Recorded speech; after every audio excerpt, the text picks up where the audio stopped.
lamun aya kiai aya santri aya ustad araman kabeh di lemburna teu kanyahoan hebat teh kiai.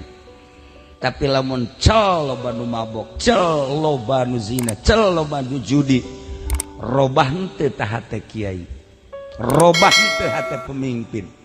Allah dek nguji ka seseorang, dek nguji dek naikkeun pangkat diuji heula, dek naikkeun pangkat diuji heula, tanpa diuji moal naik pangkat.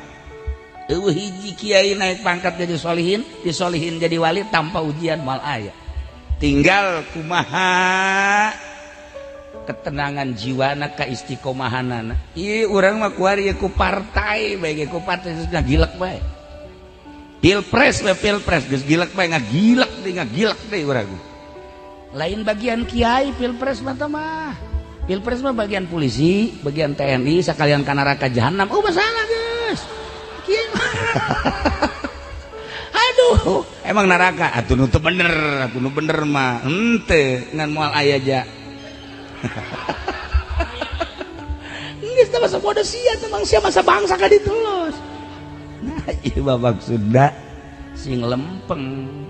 Ki uding kurang lempeng sabarang keur eta.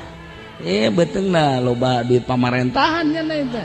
Mantap gugula dicarekan, aduh ieu mam kabur pae. Abah heula. Bari geus diseusuhan ku nya kabeh. Bari geus rada nyayan tah. Mantap wajahna nyai giliran nyai napas kurang. Kanyahoan gugula mun aya kiai ngadahar duit pamarentah, kadeuleu. Kadeuleu insyaallah kadeuleu. Dina naon eta kiai? Tarang. Tarangna mah mengkerut tarangna.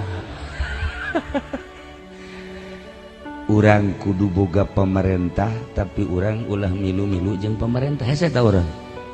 Urang kudu boga sebab lamun pemerintah atuh nu nyieun SPP teh saha nu ngabenerkeun SPP urun KTP dan lain sebagainya. Nagara acak-acakan.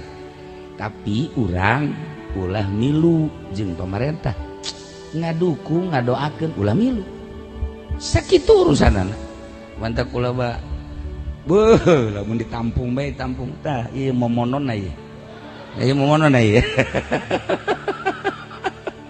Atuh duit miliaran, ceugana kiai bodoh-bodoh teh sia teh aing nu bodoh goblok.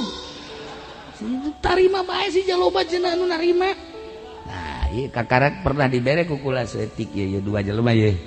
Masyaallah. Subuh jam 7 bae. Subuh jam 7. Hampir-hampir teh salat. Eta dibere saeutik doang eta komumun gede asana moal salat-salat nya mah. Ta ieu duit tukos karar itu teh ya lain paranti jang jelema anu ngembangkeun agama. Mal beres.